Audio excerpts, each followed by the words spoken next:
Aujourd'hui, je vous ai amené un rechercheur, un écrivain. La fois passée, j'étais en train de lire les messages sur les réseaux sociaux. Je me suis tombé sur un message intitulé « Pourquoi seulement les Tutsis congolais? Pourquoi seulement les Banyamulenge ?» J'ai décidé de faire la descente sur terre pour avoir celui qui a rédigé ce message, afin qu'il puisse nous écrire sur le contenu de ce message. Aujourd'hui, je vais lui donner l'état, il va s'introduire et puis nous allons continuer avec notre débat. Soyez attentifs et suivez le contenu de ce message. Bonjour chef. Bonjour. Vous pouvez vous introduire auprès de notre auditeurs. Je m'appelle Mouvouralik, je suis congolais de tribu Banyamulenge, originaire d'Itombwe. Je pense que ça suffit. Voilà, je pense que vous venez d'entendre la présentation de notre invité. Franchement, nous sommes à l'étranger de notre pays, mais souvent nous pensons sur notre pays, la RDC, et nous avons une passion sur notre pays. C'est pourquoi nous avons décidé de faire ce débat avec cet homme fort, un écrivain, un rechercheur. Il va aller justement à nous parler pourquoi il a conçu l'idée d'écrire sur ce sujet, pourquoi seulement les Banyamulenge et les Tutsis du Congo. Monsieur Mouvouralik, parlez-nous, comment est-ce que et pourquoi vous avez parvenu à concevoir cette idée excellente? Ce n'est pas une question nouvelle. N'importe qui peut se poser cette question. Pourquoi seulement les Tutsis du Congo, pourquoi seulement les Banyamulenge sont discriminés? Bon, quand j'étais petit, c'était normal, on ne fait pas beaucoup d'analyses. Mais quand je suis devenu grand, quand j'ai étudié la géographie du Congo, j'ai su qu'il y a d'autres communautés frontalières qui vivent à la frontière et qui vivent de part et d'autre de la frontière. Par exemple, il y a les Kalunda qui vivent soit en Zambie, ils sont zambiens, et ils vivent au Katanga, ils sont congolais, mais ils ne sont pas discriminés. Et que ce soit en Zambie, que ce soit de l'autre côté de la frontière, ils ne sont pas discriminés. Alors je me suis demandé, pourquoi seulement les Banyamulenge? Pourquoi seulement les Tutsis, qui sont aussi une population qui vit à la frontière et qui vit de part et d'autre de la frontière, mais ici, du côté du Congo, ils sont discriminés, ils sont toujours taxés d'être des Rwandais, d'être des étrangers. Pourquoi? C'est une question que je devrais aussi te poser comme journaliste parce que vous êtes expérimenté, vous serez peut-être plus informé que moi. Mais la question c'est ça. La question c'est ça. Pourquoi et seulement? Il y a une vingtaine de tribus ou ethnies qui vivent de part et d'autre de la frontière. Mais pourquoi seulement les Banyamulenge? C'est une question, même un étranger qui arrive au Congo peut se poser cette question. N'importe qui peut se poser cette question. Voilà. C'est une question évidente que n'importe qui peut se poser. Merci beaucoup pour les explications. Si j'ouvre mon œil scientifique, votre sujet est intitulé « Pourquoi seulement les Banyamulenge et les Tutsis du Congo ?» Y a-t-il peut-être la différence entre les Banyamulenge et les Tutsis du Congo? Pas beaucoup de différence.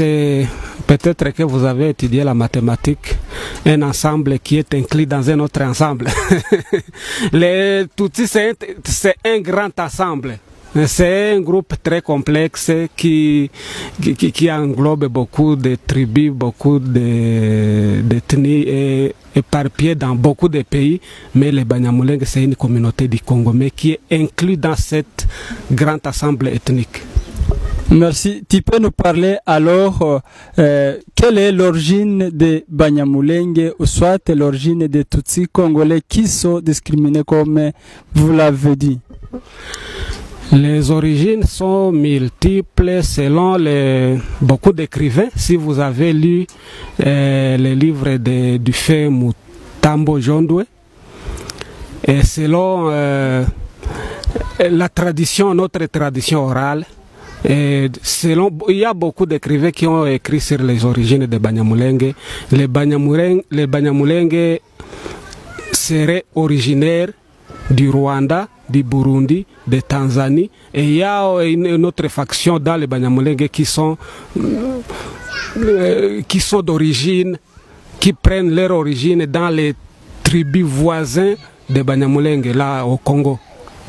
Mais la grande majorité est venue du Burundi, du Rwanda et une minorité de la Tanzanie. Mais quand ils sont arrivés au Congo, ils ont vécu ensemble pendant longtemps. Ils ont développé une culture et une langue un peu propre à eux. Et c'est pourquoi ils s'identifient déjà ils se sont identifiés comme une tribu différente des Burundais, différente des Rwandais, différente des Tanzaniens, mais une tribu appelée Banyamulenge. Voilà, merci beaucoup. Dans l'histoire qu'on avait appris, c'est dit que la RDC c'est un pays très grand qui a plus de 460 de tribus, mais uniquement les Banyamulenge ou les Tutsis du Congo, ce sont eux qui sont plus discriminés. Je pense qu'avant de rédiger votre message, vous avez fait des recherches et vous avez plus de données sur ce point. Selon vous, pourquoi les Banyamulenge, ce sont eux qui sont discriminés alors qu'il y a beaucoup de tribus? En fait, selon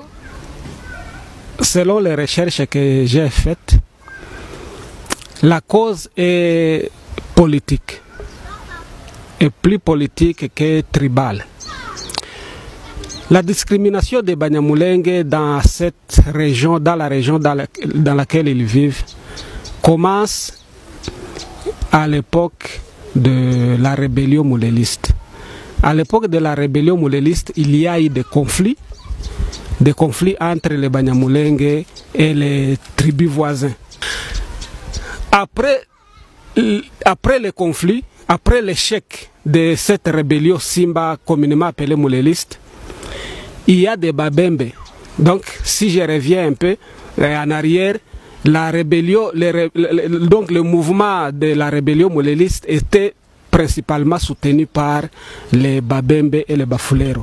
Mais les Banyamulenge ne se sont pas beaucoup impliqués dans cette rébellion. Alors il y a eu conflit entre ces autres tribus et les Banyamulenge. Quand la rébellion mouléliste a pris fin, il y a eu une sorte de rancune. Les Babembe ont gardé une sorte de rancune contre les Banyamulenge parce que les Banyamulenge avaient joué un rôle un peu très important dans l'échec de la rébellion mouléliste. Alors les Babembe, donc les représentants des Babembe qui travaillent dans le gouvernement de Mobutu, et si je peux citer à titre d'exemple les Azulu Bembe et les Mwene Malungu, ont perpétué cette haine de leur tribu contre les Banyamulenge. Donc, ils ont profité de la position qu'ils avaient dans le gouvernement pour régler les comptes, pour se venger contre les Banyamulenge. Alors, ils ont intoxiqué leur tribu, Babembe et les Bafulero, pour donc une intoxication contre les Banyamulenge. Et leur accusation était de dire que les Banyamulenge ne sont pas des Congolais, ne sont pas des citoyens congolais, et par conséquent il faut les battre, il faut les pousser en dehors du Congo. Donc c'était seulement une façon de règlement des comptes. Mais en réalité, ils ne pouvaient pas avancer un motif quelconque pour mettre en cause la nationalité de Banyamulenge, mais ils ont passé derrière les rideaux et intoxiqué leur communauté pour utiliser donc la communauté, leur communauté d'origine, les Babembe et les Bafulero, pour combattre les Banyamulenge. C'est comme ça qu'a commencé le conflit que je peux qualifier d'ethnique, mais en réalité qui n'est pas ethnique, mais qui est politique. Donc c'était une façon, quand les grands politiciens Babembe voulaient faire les campagnes pendant les élections, la seule chose qu'ils pouvaient promettre à leur communauté d'origine était de chasser les Banyamulenge. Alors quand il dit au Babembe, quand un candidat Mubembe dit au Babembe que quand il sera élu, il va leur aider à chasser les Banyamulenge. Donc, les autres les appellent les Rwandais. Voilà. Quand il leur promet qu'il va chasser les Rwandais, alors ils pouvaient être élus à l'unanimité à 100%. Donc, ces campagnes, les conséquences de cette sensibilisation dans les campagnes, de cette intoxication, a pris les racines dans le mémoire de nos voisins. Et c'est ce qui a tissé cette haine, cette discrimination. Mais en réalité, cette discrimination n'avait aucune base juridique, aucun argument fondé ou un argument juridique pour démontrer que les Banyamulenge étaient en quelque sorte des étrangers.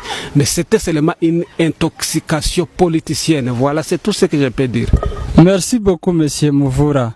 Je vais d'approuver réellement que la haine ou la discrimination contre l'ethnie Banyamulenge et les Tutsis congolais a commencé depuis lors. Ce n'est pas une chose actuelle, mais depuis lors, cette discrimination était là. Mais je vais demander si les Banyamulenge sont discriminés uniquement par leurs voisins Bembe que vous avez énumérés, ou soit s'ils sont discriminés par tous les tribus qui sont dans la RDC. Bon, au départ, c'était les Babembe. Et par la suite, ça a contaminé les Bafulero et d'autres tribus là, voisins directs de Banyamulenge. Mais comme je te dis que ça a commencé avec les politiciens. Les politiciens Babembe, ils étaient à Kinshasa. Avant de faire leur sale besogne, ils commençaient d'abord à intoxiquer leurs collègues politiciens qui sont à Kinshasa, qui sont d'autres tribus, d'autres provinces. Alors c'est comme ça qu'a commencé, vous savez, c'est une contagion. C'est une contagion. Quand un politicien, par exemple, qui vient de Kasaï ou qui vient de Bandundu, vient d'être contaminé par cette haine, il va aussi contaminer sa communauté d'origine. Et c'est comme ça, c'est comme une maladie qui se propage. C'est comme une maladie contagieuse qui se répand. Mais pour le moment, quand vous voyez, c'est déjà répandu partout dans le pays. Même les tribus très lointaines là-bas, de l'Équateur ou du Katanga ou du fin fond du Kasaï, commencent à accuser ou à injurier les Banyamulenge publiquement dans les réseaux sociaux. Les Banyamulenge qu'il n'a jamais vu dans ses yeux. Mais seulement parce que c'est une contagion, une propagande, le fait de brousse. C'est comme si vous voulez dire que la discrimination est devenue comme l'épidémie dans notre pays. Voilà. Mais, Monsieur Mouvoura, même si vous dites que cette discrimination a contaminé les politiciens de notre pays, mais je suis sûr qu'il y a certains politiciens de votre tribu Banyamulenge qui ont travaillé dans le gouvernement de la RDC, notamment son Excellence Azaria Seruwegwa, qui a été le vice-président. Et si récemment, il a été nommé le ministre de la décentralisation. Et les autres sont dans le gouvernement. Mais comment, si franchement les Banyamulenge sont plus discriminés alors qu'il y a des politiciens dans des postes très forts dans le pays? Bon, je te dis que la discrimination se voit ici, donc au niveau de la communauté. Et ces politiciens utilisent leurs communautés respectives pour combattre les Banyamulenge. Mais eux ne se révèlent pas officiellement pour dire qu'ils combattent les Banyamulenge. Donc, la question de la nationalité des Banyamulenge, je te dis que dans aucun cas dans l'histoire n'a jamais été combattu sur aucune base juridique. Donc, là au niveau du gouvernement, il n'y a rien. Là au niveau du gouvernement, il n'y a rien. Même les politiciens qui combattent les Banyamulenge ne le disent pas directement parce qu'ils sont des intellectuels. Un intellectuel ne peut pas aller à la radio ou à la télévision ou dans un débat des intellectuels, dans un débat de, par exemple, en pleine session parlementaire et commencer à parler des choses qui ne sont pas fondées. Donc, c'est rare d'attendre un politicien qui se prononce ouvertement contre les Banyamulenge. Mais il passe derrière les rideaux et intoxiquer leur communauté, et vous allez voir les jeunes Bafulero qui s'élèvent et commencent à prendre les armes et combattre les Banyamulenge, les Babembe qui disent qu'il faut rendre les Rwandais au Rwanda. Mais ce sont les petits peuples-là qui sont intoxiqués, qui sont utilisés ou manipulés par les politiciens, mais les politiciens eux-mêmes ne se dénoncent pas. C'est pourquoi là, à Kinshasa, au niveau du gouvernement, au niveau des institutions, vous voyez qu'il n'y a rien. Il n'y a rien. Donc cela prouve que sur la base juridique, il n'y a pas aucune question de la congolité de Banyamulenge. Tout est réglé, tout va bien. Mais c'est politiciens haineux qui sont animés de la haine passent derrière les rideaux et intoxiquent leur communauté pour battre les Banyamulenge. Voilà ce qui s'est fait. Voilà. Comme vous, en tant que les chercheurs, si par hasard cette discrimination va être continuelle et ça a commencé depuis lors, vous voyez qu'elle peut causer quels problèmes et quelles conséquences dans les Congolais? Les conséquences sont énormes. Les conséquences sont énormes et ce ne sont pas des conséquences auxquelles on s'attend parce que nous les avons déjà vécues. C'est la guerre. Toutes les guerres qu'il y a eu au Congo, la cause principale tournait sur cette discrimination. Et quand la discrimination va continuer, ce sera la guerre éternelle ou les conflits éternels qui vont faire que le Congo ne peut pas avancer. Et les conséquences ne vont pas seulement tomber sur les Banyamulenge, ça va tomber sur nous tous, surtout les Congolais. Quand vous allez à Fizi, dans le fief de Babembe, il faut aller voir. Donc, ils ont reculé depuis qu'il y a eu ces guerres, ces dernières guerres. Ils ont reculé plusieurs années en arrière à cause de la guerre. Les infrastructures, la route, les bâtiments démolis. Donc, rien ne va. Donc, les conséquences, nous les vivons tous. C'est ce que beaucoup de gens ne peuvent pas s'imaginer. Donc ceux qui provoquent ces guerres pensent qu'ils peuvent combattre les Banyamulenge dans un laps de temps, dans une année, les chasser du Congo et rester seuls au Congo en train de libre. Mais ce n'est pas ce qui peut se faire. Je te dis que les conflits contre les Banyamulenge ont commencé avec la rébellion mouléliste. Je peux dire que la guerre contre les Banyamulenge, c'est une guerre de plus de 50 ans. Ça va maintenant faire 60 ans, plus d'un demi-siècle. Et ce n'est pas quelque chose qui peut se résoudre par une baguette magique, à moins que les Congolais changent les comportements, changent leur façon de voir les choses. Mais les conséquences sont énormes. Selon votre question, les conséquences sont énormes et ces conséquences tombent sur nous tous, et les Banyamulenge et les autres tribus. Comme vous venez de le dire, il y a peut-être parmi ces politiciens qui donnent des promesses dans leur communauté qu'ils vont chasser les Rwandais ou les Banyamulenge qui nomment les Rwandais. Il y a celui qui a essayé de les chasser et qui n'a pas arrivé à la réussite. Bon, la façon de les chasser, ils ne peuvent pas les chasser tout comme on peut chasser des poules ou des chèvres. En fait, chasser les Banyamulenge, je te dis qu'ils le font par le moyen de la manipulation. Ils manipulent le petit peuple. Ils soulèvent les jeunes, leurs jeunes, les jeunes de leur communauté. Ils les arment. Ils leur donnent des armes et ils les envoient dans les villages de Banyamulenge pour les attaquer, pour que les Banyamulenge puissent fuir et aller au Burundi, au Rwanda et en Égypte, comme ils le disent. Il y a ceux qui parviennent à dire que les Banyamulenge ne méritent même pas d'aller au Rwanda, il faut qu'ils aillent en Éthiopie ou en Égypte.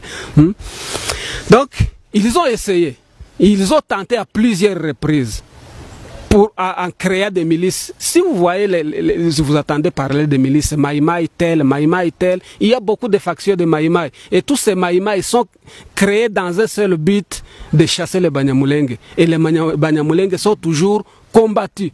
Pendant plus de 50 ans qu'ils sont combattus, ils ont essayé à plusieurs reprises de les chasser, mais heureusement, ils ne sont pas encore arrivés à leur objectif. Et je pense qu'ils n'y arriveront pas. Monsieur Mouvoura, j'ai une question de curiosité pour vous, les rechercheurs. Actuellement, nous connaissons les Banyamulenge comme le peuple qui confie à Dieu. Ils se donnent souvent à Dieu à prier. Et actuellement, vous dites que personne ne peut chasser les Banyamulenge comme les poules ou soit comme les chèvres. Et actuellement, quand vous allez voir, il y a un grand nombre de Banyamulenge qui sont dispersés partout dans les différents coins du monde. Et quand nous voyons ça, il y a ceux qui nous disent que, et même parlent que ce sont des promesses de Dieu, c'est pourquoi ils se trouvent dans des pays, ils arrivent à avoir beaucoup de chance, les autres étudient dans de grandes institutions, les autres arrivent de découvrir plusieurs choses qu'ils n'allaient pas avoir s'ils pourraient rester dans leur milieu ou dans leur pays. Et les Congolais disent qu'ils ont arrivé à leur réussite. Votre ennemi, les Babembe, soit ceux qui sont contre vous, je dirais. Selon vous, vous voyez que l'effet de Banyamulenge de quitter leur pays, un grand nombre, dépend de quoi? Bon, ça dépend de cette insécurité récurrente. C'est pas tout le monde qui peut résister à l'insécurité indéterminée. Donc, il y a certains qui, pour sauver leur vie, ils quittent le pays et se réfugient dans les camps de réfugiés, dans les pays voisins, au Burundi, au Rwanda, au Kenya et partout comme ça. Mais comme je t'ai dit que les conséquences tombent sur nous tous, donc les Banyamulenge ne sont pas seuls à fuir le conflit ou à fuir le pays. Il y a les Babembe en Tanzanie, beaucoup, les camps de Nyarugusu, c'est plein beaucoup de milliers de Babembe. Les Bafulero, même chose. Donc ce ne sont pas seulement les Banyamulenge qui fuient, ils fuient avec leurs voisins. Donc leurs voisins créent des conflits et les conséquences des conflits tombent sur tout le monde. Ils fuient tous. Et donc ce ne sont pas tous les Banyamulenge qui ont fui. Il y a une partie qui a fui et une partie qui est restée au pays. Et une partie de Babembe a fui et une partie est restée au pays. Donc la situation est la même pour nous tous. C'est-à-dire que les conflits, le tribalisme et la haine ne nous arrivera plus à construire la paix dans notre pays. Le message que tu peux donner aux Congolais, qu'est-ce qu'ils peuvent faire pour arriver à avoir la paix ou soit à vivre ensemble? Qu'est-ce qu'ils peuvent faire pour éviter cette discrimination? Les messages que tu peux donner par tous les Congolais qui sont dans le pays et ceux qui sont à l'extérieur du pays. En fait, les physiciens disent que les mêmes effets produisent les mêmes résultats. Partout au monde, si dans un pays il y a une mauvaise politique, donc les choses vont aller mal. Je te dis que le problème qui est au Congo, le problème que connaissent les Banyamulenge et leurs voisins, c'est un problème de manipulation politicienne. Donc si la manipulation des politiciens s'arrête, les conflits vont s'arrêter et la paix va revenir automatiquement. Donc là-bas, il n'y a pas de conflit ethnique. En réalité, les Banyamulenge et les Babembe sont prêts pour vivre ensemble et vivre dans la paix et cohabiter pacifiquement. Si vous pouvez demander pour les conflits récents, les Banyamulenge, les Bafulero, donc c'est un conflit qui opposait les Banyamulenge aux Bafulero. Donc les miliciens Bafulero attaquaient les villages Banyamulenge. Mais les Banyamulenge, les civils Banyamulenge et les Bafulero fouillaient ensemble. Donc ils allaient dans le même bivouac. Ils sont ensemble. Donc Pour dire qu'entre les communautés, il n'y a pas de problème. Mais le problème, c'est cette manipulation. Ces politiciens qui manipulent leurs jeunes pour combattre les Banyamulenge. Donc la solution, c'est que le président, des bons politiciens, donc tout peut se résoudre comme par une baguette magique. Espérons que le nouveau régime ou le nouveau gouvernement, le nouveau président avec son équipe pourra peut-être résoudre le problème. Mais la solution, on ne peut pas chercher la solution au niveau du terrain, au niveau des jeunes, aller sensibiliser les jeunes. Ce n'est pas nécessaire. Si la manipulation s'arrête, les jeunes aussi vont s'arrêter, ils vont cohabiter pacifiquement. Voilà, donc c'est ça mon idée. Ceux qui perdent leur temps, il y a des gens qui perdent leur temps d'aller sur le terrain, d'aller sensibiliser les jeunes, faire des séminaires, faire des dialogues. Pour moi, je trouve que c'est une perte de temps. Il faut chercher les racines des choses, se trouvent à Kinshasa. Donc, il y a des politiciens qui sont là, qui sont en train de travailler dans l'ombre pour attiser la haine et provoquer des conflits. S'il y a moyen de décourager ces politiciens, ou de les isoler, ou de les mettre hors d'état de nuire, les choses sur le terrain vont se résoudre spontanément. Voilà. Aujourd'hui, j'ai avec moi un invité, c'est un chef d'Ilundu, c'est dans les provinces de Sud Kivu à Minembwe, là où il y a la situation mauvaise de la guerre qui se passe actuellement. Il va nous donner l'éclairage sur la guerre ou la situation qui est à Minembwe actuellement. Je vais lui donner le microphone, il va s'introduire et puis nous allons commencer notre conversation. Bonjour chef. Bonjour messieurs les journalistes. Et comme vous venez de le dire, moi je m'appelle Bikino Mitab Léonard. Je suis un chef coutumier à Ilundu, dans le territoire de Mwenga, secteur d'Itombwe, groupement Basimukinji 1er. Je reste à Ilundu. Merci beaucoup pour la présentation. On peut aller immédiatement. Vous pouvez nous parler sur la guerre qui se passe à Minembwe. Il y a longtemps que nous attendons les informations. Nous avons une chance de nous croiser avec vous. Réellement, quelle est la cause de la guerre de Minembwe ou la tuerie qui se fait pour la communauté de Banyamulenge? Merci beaucoup pour la question. Mais la guerre qui se passe à Minembwe, je n'ai pas une définition exacte de vous dire que c'est une guerre qui se définit de telle manière.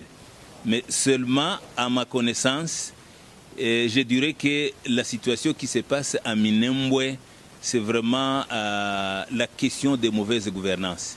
C'est l'irresponsabilité du gouvernement qui a cédé la place aux groupes armés qui tuent, pillent et violent les paisibles citoyens. Puisque, voyant délouer ce qui se passe à Minembwe, la communauté de Banyamulenge est beaucoup ciblée, surtout suite à la mauvaise politique. Il y a des politiciens qui font des discours de division et de haine. Il y a de ces politiciens qui incitent les groupes armés, surtout Maïmaï, Babembe, Bafle, Banyindu, avec des alliés burundais, FNR, Forebu et Red de Tabara, c'est-à-dire pour tuer la communauté Banyamulenge. Ils ont pillé, ils ont brûlé des maisons, ils ont même démoli, complètement démoli toutes les maisons, je dirais. Alors, c'est ce qui se passe, ça a des conséquences non seulement sur les Banyamulenge, et aussi sur nos voisins, Bafulero, Babembe, et qui sont des civils. Ils sont aussi victimes et ces conséquences de cette guerre ont des retombées sur ces communautés-là. Raison pour laquelle j'ai dit que c'est vraiment suite à la mauvaise gouvernance. Il y a ceux qui disent que c'est un conflit intercommunautaire. Ce n'est pas un conflit intercommunautaire. C'est une guerre contre les Banyamulenge, surtout préparée par les politiciens qui manipulent ces groupes armés pour tuer ou faire les génocides contre la communauté Banyamulenge. Merci beaucoup pour enlever la confusion. Beaucoup de personnes croyaient, entendaient que c'était la guerre entre les communautés de la province du Sud Kivu, vous êtes vu avec les gouverneurs de la province du Sud Kivu, les commandants régionaux, même le chef de l'État. Et le chef de l'État, la fois passée, quand il était à Bukavu, il a dénoncé lui-même qu'il est prêt à céder sa vie en fait de sauver l'Est de la RDC en ramenant la paix. Est-ce que réellement, après cette rencontre, il y a une modification, il y a une intervention qui est venue auprès du chef de l'État à ce qu'il vous a promis ou pas? Bon, merci beaucoup. Je vais un peu revenir sur ce que vous pourrez bien éclaircir, ce que vous avez dit. Il y a des gens qui ont dit que c'est une guerre intercommunautaire. C'est vraiment faux. Aujourd'hui, à Baraka, c'est vraiment dans la ville en majorité habitée par des Babembe. Il y a des Banyamulenge qui sont là. À Minembwe où nous sommes, il y a certains villages là où les Banyamulenge vivent ensemble avec les Bafouleros. Mais raison pour laquelle je vous dirais que ce qui se passe à Minembwe aujourd'hui, c'est vraiment la mauvaise gouvernance. Des atrocités commises par les groupes armés. Mais rien n'est fait jusqu'aujourd'hui. Nous avons vu même le président de la République. Nous lui avons montré comment est-ce que la situation est très critique à Minembwe. Nous lui avons montré comment est-ce que ce qui est là, c'est la question des groupes armés. Nous lui avons demandé de traquer tous les groupes armés là où ils sont. Et comme ça, il aura ramené la paix dans le haut plateau de Minembwe. Nous lui avons parlé aussi de la situation humanitaire très critique et qui guette tous les citoyens de haut plateau, que ce soit Mubembe, Munyamulenge, Mufulero, nous sommes tous victimes de ce qui se passe là. Le président nous a promis de tout faire pour amener la paix dans les hauts plateaux. Il nous a aussi rassuré qu'il fera tout avec son gouvernement pour assister les paisibles citoyens qui sont vraiment dans une situation très critique sur le plan humanitaire.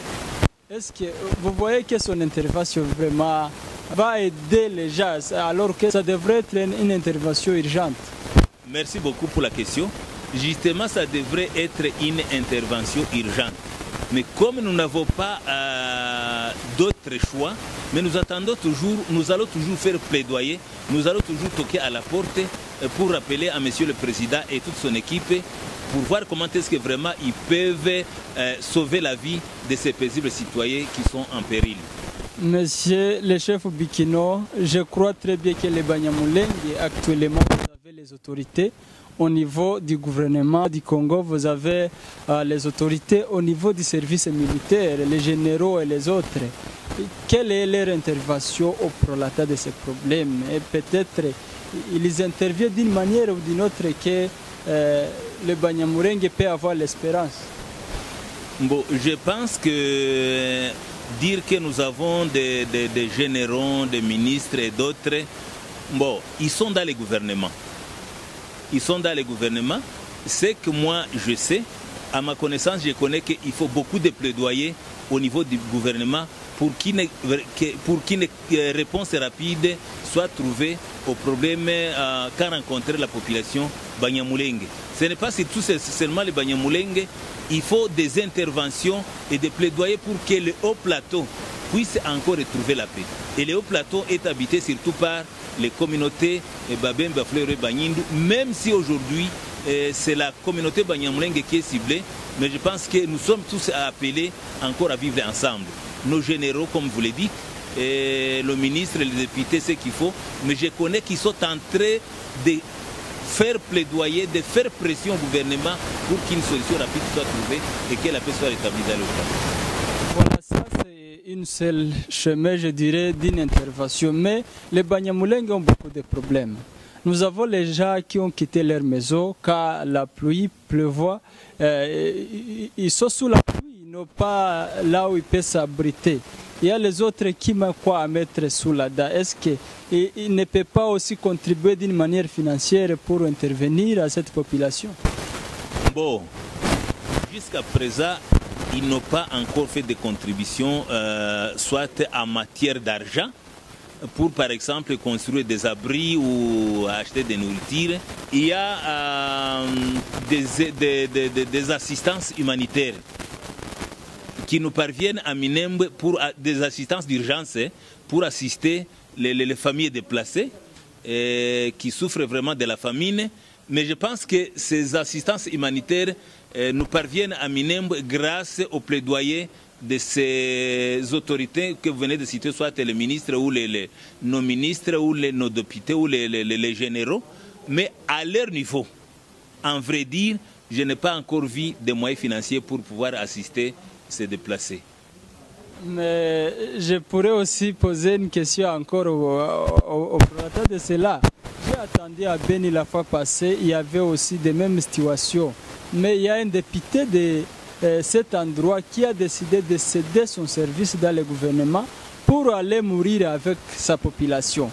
Est-ce que nos autorités Banyamulenge qui sont dans le gouvernement sont à l'aise, soit ils vont continuer à rester là alors que les populations meurent jour au jour et les autres quittent le pays? Finalement, vous voyez que ça sera comment? Dieu, il connaît nos désirs, il connaît ce dont nous avons besoin. Mais c'est-à-dire, si on insiste, Dieu saura que vraiment nous sommes dans les besoins. Mais le fait de ces autorités d'être à côté du gouvernement, de mener toujours un plaidoyer afin qu'une solution soit trouvée, je pense que c'est la meilleure solution. Mais céder, mais je pense que c'est bon. Je ne sais pas, selon moi, ça sera vraiment une lâcheté. Voilà. Quand on est sur le point de chercher la solution, nous avons attendu le député Moïse Nyarugabo qui refusait le dialogue. Alors il y a certaines personnes qui souhaitent le dialogue en fait de ramener les paix entre ces communautés. Mais il y a un autre, j'espère je vais lui appeler si c'est un ex-ministre qui a contredit son message en disant qu'ils sont prêts à accepter le dialogue entre ces communautés. Vous, comme les chefs qui est sur terrain, qui dirige ou qui guide les communautés qui sont dans ces problèmes, vous êtes d'accord avec qui entre les deux personnes-là qui se contredit? Je pense que ces gens-là, mais comme vous le dites, Nyarugabo n'a pas refusé le dialogue. Sans dialogue, on ne peut arriver nulle part. Mais il a dit qu'il y a des préalables qu'on doit d'abord poser. On doit d'abord préparer le terrain pour qu'on puisse y arriver à faire un dialogue franc et sincère et inclusif. Vraiment, nous connaissons aussi la situation que les gens meurent jour au jour, mais il n'y a pas l'intervention. L'État sont derrière les groupes armés et c'est celles même qui autorisent les pays étrangers pour s'infiltrer dans les pays et tuer les Banyamulenge. Comment est-ce que vous sauvez si vous n'avez pas l'intervention de l'État?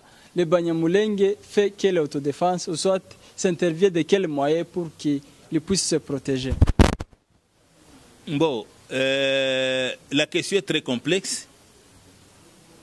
Si vous me demandez la présence des groupes armés, nationaux et étrangers au Congo, au moment où il y a un gouvernement responsable et au moment où il y a des éléments FARDC, mais là, vous-même, vous pouvez vous répondre à cette question. C'est ce que je vous ai dit dans l'introduction, que nous avons la question de mauvaise gouvernance. Dans un pays organisé, c'est-à-dire l'État prend en charge les besoins de sa population. L'État est obligé de chercher protection de ses citoyens et leurs biens. Maintenant, aujourd'hui, mais le gouvernement ou l'État nous a abandonnés. Il nous a laissés à la merci de ces groupes armés qui tuent, pillent et violent les paisibles citoyens, comme je vous l'ai dit.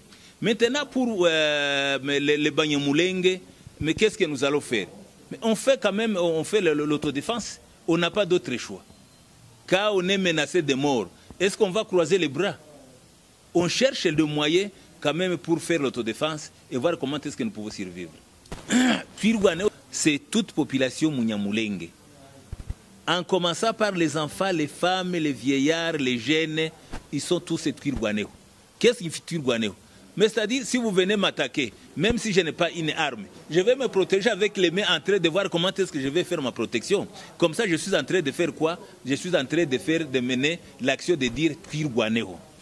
Twirwanéo, ce sont des civils qui ont cherché comment est-ce qu'ils peuvent faire l'autodéfense pour leur survie. Que ça soit avec des armes blanches, que ça soit avec des armes à feu. un jour, les jours où le gouvernement prendra sa responsabilité pour dire que je vais ramener la paix dans le plateau, mais les Twirwaneho, ce sont des citoyens, ils vont revenir dans leurs occupations quotidiennes, ils vont élever, ils vont faire les commerces, ils vont faire je ne sais pas quoi. Ce n'est pas un armé, je vous dis bien. Merci beaucoup, chef Vikino, pour les explications. Et pour aller à la conclusion, quelle est d'abord votre recommandation aux Banyamulenge qui sont toujours dans, les pays, dans cette souffrance et les Banyamulenge qui sont à l'extérieur du pays, dans les diasporas, je dis. Et puis vous allez aller à donner les recommandations au gouvernement, à l'Union des Nations Unies et aux autres organisations internationales qui peuvent intervenir à ces massacres qui se fait contre la communauté innocente des Banyamulenge. Pour les Banyamulenge qui sont dans le haut plateau et qui sont vraiment dans une situation très critique, je leur demanderai de continuer à chercher comment est-ce qu'ils peuvent vraiment sortir de cette situation très critique. Surtout en menant, comme vous venez de dire, en cherchant à vivre en harmonie avec d'autres communautés qui sont là dans le plateau, puisque je vous ai dit que ce n'est pas un conflit intercommunautaire. Voir comment est-ce qu'ils peuvent aller à Minembwe, organiser des dialogues et des débats autour de la question de la sécurité dans le plateau. Raison pour laquelle je demanderai à ces communautés de Minembwe vraiment d'endurer et de continuer à faire plaidoyer au niveau des gouvernements pour qu'une solution rapide soit trouvée au problème de la sécurité. À la communauté internationale, vraiment je leur demanderai de se lever afin de vraiment de chercher à ramener la paix, la sécurité et à assister les paisibles citoyens qui sont dans le plateau menacés d'extermination. Au gouvernement congolais, je leur demanderai vraiment de prendre les responsabilités afin de protéger les paisibles citoyens qui sont en train de souffrir inutilement. Je vous remercie. Monsieur Mouvoura, pour vos explications et les conseils. Chers Congolais et Congolaises, partout où vous êtes, surtout la jeunesse. Les conflits, la discrimination, c'est le contraire de la paix. Nous devons chasser, nous devons bannir, nous devons supprimer de telles idées. Et unissons-nous les uns les autres. Prions pour notre pays, la RDC. Prions pour nos autorités qui amènent l'intoxication dans la tête de la jeunesse pour perpétuer les désordres dans notre pays. Moi, c'est Gapango Bonfils sur le micro de BMC TV. Je remercie mon invité Mouvouralik pour m'accorder votre état. Que Dieu vous bénisse, que Dieu bénisse notre pays, la RDC.